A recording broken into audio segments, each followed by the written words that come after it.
Today I'm joined with John Paul Tsotsos, Interim CEO of Chesapeake Gold, to provide further clarity on the most recent announcements from the company. John Paul, thank you for taking the time to speak with us. Now, regarding the latest news on San Vicente 3, can you tell us anything about the decision and the next steps for Chesapeake moving forward? Yeah, thank you, Kyle. I'm happy to take this chance to speak to the audience, my investors, and potential future investors and other stakeholders about the situation with San Vicente 3.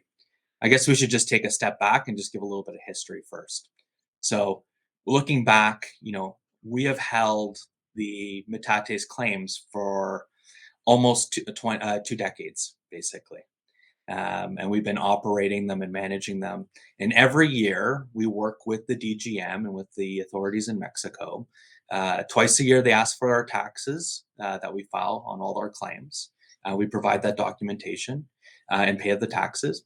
And then they also do a review of the work that we've done on each of the claims. And every year we have successfully submitted the work that we've done, the receipts, and all the work.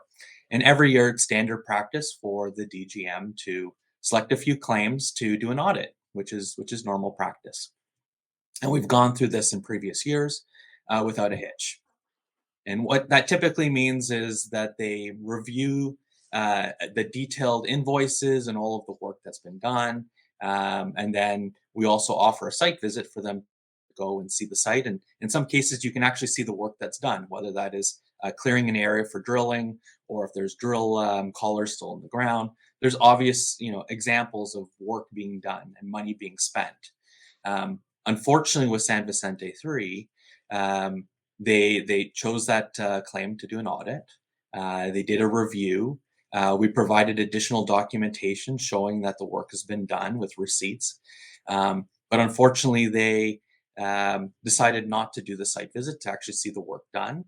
And then afterwards, they went down a process to cancel our claims. And the procedure that they used did not apply to the applicable legislation on doing that process. And that was really the origin, that as well as the fact that they weren't looking at the evidence that we provided to them and the support of the exploration work, why the court case originated for San Vicente 3. So this all happened back in 2023, early 2023, and it's been the court system at the Federal Court of Administrative Justice. And then back in November 13th, we announced the decision by the 3 magistrates. The case is in Mexico at this level. There's 3 magistrates. One magistrate takes the lead on the case, does the review, meets with both parties, so us and the DGM, reviews all the facts. We give verbal arguments to the main magistrate, and then they go and they deliberate. So the main magistrate then goes and deliberates with the other 2, and then we get our ruling. It just happens that the main magistrate that was reviewing the case was actually the one that voted in favor or ruled in favor of our arguments, and that we had done everything correctly, and our arguments were well founded. Now, the other 2 judges, they decided to go a different route, unfortunately. I cannot speculate why that decision was made, but that was the decision, which we then announced on November 13th. Going forward, we announced earlier this week that we have submitted our appeal, and now it's going to the next level, which is the collegiate court level. At the collegiate court level, again, it's going to be a tribunal of judges reviewing the case. The important facts now are, looking back at the process that just happened. It's clear to us that the legislation, the constitutional rights of Chesapeake and American Gold Metates, our subsidiary in Mexico, were breached, and the legality of the decision was not fulsome per se. And so what we are doing is we're now appealing that decision at the next level, and the focus now is on the process that was done in the previous courtroom. So the key thing here is, so we've filed appeal. You've probably heard us talk earlier that we've had our own legal team that's been supporting us through the case, and then our board has had a separate legal team, and that separate legal team has now taken over the case, and they are well rounded, and they are constitutional lawyers as well, and they've got a constitutional practice. Mhm. And then their focus is to support us because now it's a constitutional question. And so they have taken over the case. And then the board has brought in another international group to support them in reviewing. I think the key thing here is to mention is, based on a split decision, we believe that the likelihood of overturning the previous decision in this appeal is better than it would have been had it been a straight, three-way decision. Right. So, are you able to provide an expected timeline at all for this appeal process? Yeah. So, speaking to our legal team, the best estimate right now is probably we're looking at maybe a year to 18 months. So similar timeline to what we basically experienced in the first round here. Got you. And I noticed there were some disclaimers around the resource and the PEA. Can you please elaborate on that? Yeah. So I guess this is the first time it's been in a press release, but I can confirm to you, you can go back and look at our financial statements, look at our AIF, and that those same disclaimers have been all the way from the beginning. Loose, San Vicente 3 is one of 12 claims. And the most important thing is, we need all claims to maximize the value that we outlined in the PEA. And so we are, pushing ahead with the appeal process because San Vicente 3 is not only important to Metates, but for Chesapeake as a whole. So, while the legal proceedings continue, you mentioned advancing your proprietary oxidative leach technology. Yeah. So I guess the key thing here is, you know, Metates and our technology, obviously they're linked. Metates needs the technology to advance, and then the technology only advances with a refractory deposit. The one thing that is, we're still able to do here is, even though this appeal process is happening now in the background, we've actually sent just last month brand new material up to our lab, and the lab work is inventory has been done already, and the lab work is going to be kicking off for the next phase. And so the next phase, we were doing smaller diameter columns, like 8 feet by 6 inches. We'll be moving now to 12 feet by 12 inches. So even though there's this court case happening, we are going to continue to advance the technology in the background, and that also goes with Lucy. So Lucy is our brand new discovery, 60 kilometers west of Metates in Sinaloa. That project, we continue to work on that as well. So we're going to continue to move forward our technology, Lucy, looking at other opportunities for our technology as well, and then continue to work on Metates to get it ready for the next step. So, following the San Vicente 3 news, we've seen quite a bit of pressure on the stock price. Could you help us understand the market's reaction? Yeah. So what was very unfortunate about the timing of our update on San Vicente 3 was at the exact same time, the SLIJ index, which is otherwise known as the NASDAQ Metals Silver Focused Miners Index. And you'll remember back in January, we were added, and on the first day we were added, our share price jumped 25%. Mhm. Okay.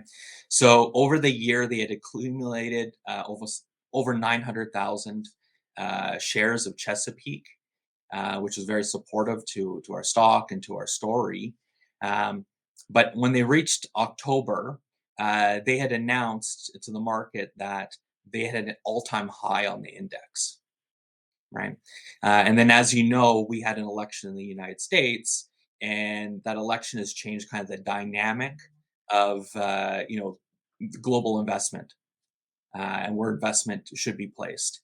And so the team at the SLJ, we speculate that they were looking at they've accumulated such value over that period.